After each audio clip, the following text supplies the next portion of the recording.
Jesus.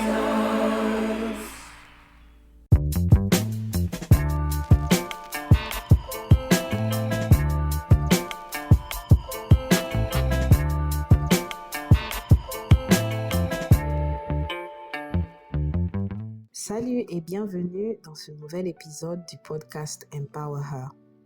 Si tu as écouté le tout premier épisode sur l'identité, tu sais déjà combien il est fondamental de comprendre qui on est. Parce que pour savoir qui tu es, tu dois d'abord savoir à qui tu appartiens. Qui est Dieu pour toi? Pas juste ce que tu as entendu à l'église ou appris par tradition, mais dans ton quotidien, là où personne ne te voit, dans tes combats, dans tes moments de silence. Qui est Dieu pour toi? Alors, comme toujours, on va commencer par une toute petite prière. Au nom du Père et du Fils et du Saint-Esprit, Amen. Père, merci pour ce moment. Merci pour la femme qui écoute cet épisode en ce moment. Peu importe où elle en est dans sa vie, viens Seigneur, déposer ta vérité là où il y a eu confusion, mensonge, doute et peur. Donne-nous des oreilles attentives et un cœur ouvert à ta voix. Au nom de Jésus-Christ. Amen. Donc, qui t'a dit ça? Qui t'a dit que tu devais te battre pour être vue, pour être comprise? Qui t'a dit que tu n'étais pas douée, que tu n'étais pas belle, que tu n'étais pas forte, résiliente? Qui t'a dit que Dieu était loin de toi? Si cette voix ne vient pas de Dieu, alors c'est un mensonge. Et les mensonges que tu ne confrontes pas deviennent des vérités que tu commences à croire. Dieu n'est pas une idée. Il n'est surtout pas une idée lointaine. Il est une présence proche, réelle, constante. Il n'est pas à convaincre ou à mériter. Parce que tout ce qu'il donne gratuitement. Il est déjà là et il t'aime. Je vais vous donner 3 versets qui démontrent ce point. Exode 3, verset 14. Quand Moïse lui demande « Qui dois-je dire m'a envoyé ?» Il lui répond « Dis-leur que je suis t'envoyé. Il est ce qu'il est. » Dans Psaume 103, verset 8, « Le Seigneur est miséricordieux et compatissant. » Et dans 1 Jean, chapitre 4, verset 8, il est écrit que Dieu est amour. Alors, quand je te dis que Dieu est déjà là et il t'aime à la folie, c'est pas moi qui invente quoi que ce soit. C'est écrit dans sa parole. C'est lui qui a décrété cet amour sur ta vie. Et donc, qui peut te faire croire le contraire? Je vais vous raconter une histoire ancienne, mais toujours actuelle. Au jardin d'Éden, Ève, le serpent, dans Genèse 3. Le diable commence par semer le doute. Il est très doué. Il demande à Ève, Dieu a-t-il réellement dit? Et quand il a semé ce doute-là, il attaque. Il dit, tu seras comme Dieu. Ève était déjà créée à l'image de Dieu. Elle n'avait rien à prouver à qui que ce soit, rien à chercher ailleurs. Et pourtant, combien de fois as-tu cherché à obtenir ce que Dieu t'a déjà donné? Il faut savoir que quand tu perds de vue qui Dieu est, tu commences à douter de ce que tu es. Et donc, quand ce doute vient, il faut l'attaquer avec la parole. Dans Isaïe 43, verset 1, Dieu te dit « Tu es à moi ». Nous avons des blessures intérieures.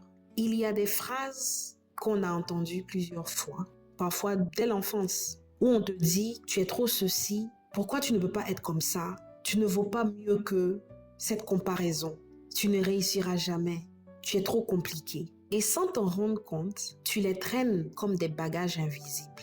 Ça veut dire que tout ce que tu fais, c'est à travers ces paroles. Mais Dieu dit autre chose sur ta vie. Dieu qui t'a fait à son image et à sa ressemblance, qui t'a dit que tu es à lui. Il te dit dans Jérémie 1, verset 5, qu'avant de te former dans le ventre de ta mère, il te connaissait. Dans Psaume 139, verset 14, David écrit « Je te loue de ce que je suis une créature si merveilleuse. » Dans Romains 8, verset 17, Nous sommes héritiers avec Christ. Ton identité ne dépend pas de ce que tu ressens. Ça ne dépend pas de ce que les gens disent de toi. Ça ne dépend pas de tes blessures. Ça va au-delà de ça. Ton identité dépend de celui qui t'a créé. Il y a des moments où on se sent tellement triste, abattu. Mais il faut se rappeler qu'il n'y a personne sur cette terre qui a autorité sur ta vie, sauf le Dieu qui t'a créé. Et il faut marcher avec cette vérité. Des fois, elle n'est pas facile à accepter, mais c'est la vérité. La vérité ne change jamais. Regardons quand Jésus est baptisé dans le Jourdain, les écluses des cieux se sont ouvertes et le Dieu suprême, créateur de l'univers, a déclaré « Celui-ci est mon fils bien-aimé en qui j'ai mis toute ma confiance. » Et tout ça, il a déclaré avant que Jésus ne fasse des miracles, avant qu'il ne prêche, avant qu'il ne guérisse qui que ce soit. Donc, qu'est-ce que ça nous apprend? Qu'est-ce que ça t'apprend? Ton identité précède ta performance. Et devine quoi? Dans cette même histoire, quand Jésus est allé, après ce moment glorieux, il est allé au désert. Satan essaie de le tenter en lui disant « Si tu es vraiment le Fils de Dieu, c'est pareil pour toi. » L'ennemi veut semer le doute sur ce que Dieu a déjà affirmé. Quand tu fais face à ce genre de situation où tu commences à douter de ta personne, à douter de qui tu es, de ton identité, il faut répondre comme Jésus a fait, avec la parole de Dieu. L'homme ne vivra pas de pain seulement, mais de toute parole qui sort de la bouche de Dieu. Est-ce que tu vois comment Jésus ne s'est pas rabaissé au niveau du malin? Il a juste affirmé ce que Dieu a déjà dit. Et Jésus étant la parole de Dieu, le malin, il ne sait pas à qui il a affaire. Quand tu baisses tes gardes, quand tu ne sais pas qui tu es, le malin, c'est un profiteur. Il se met à ton niveau de doute, ton niveau de peur, et il sème la zizanie. Il fait que copier ce que tu crois de toi-même. Petit exercice, ferme les yeux quelques secondes, respire profondément. Les moments où tu as entendu des paroles blessantes à ton sujet, qu'est-ce qui te revient à l'esprit? Je ne suis pas digne, je suis seul, Dieu est déçu de moi, mes péchés sont trop graves, Dieu ne va jamais me pardonner. Maintenant, il faut savoir que Jésus-Christ de Nazareth est mort pour toi alors que tu étais toujours pécheur. Ça veut dire que tu n'as pas à gagner l'amour de Dieu. Il t'aime déjà. C'est ton point de départ en fait. C'est pas ta récompense. L'amour de Dieu est un présent et il faut vivre concrètement dans le présent pour pouvoir apprécier ce que cet amour fait à l'intérieur de toi.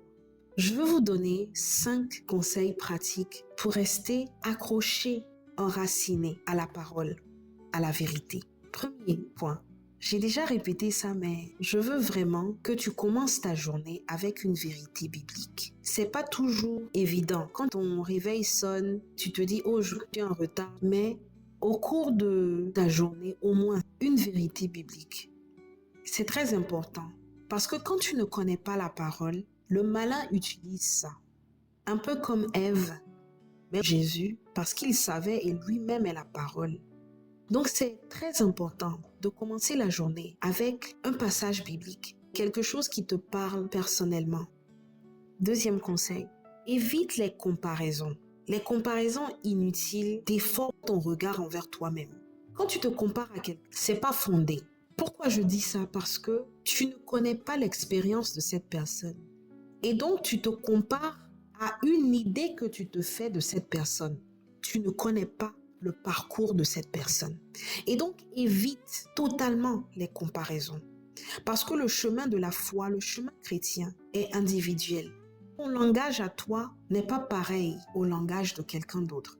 Seul Dieu peut me parler utilisant mon langage à moi. Troisième conseil, parle-toi avec bienveillance. Un peu comme la comparaison. Tu es ton premier coach.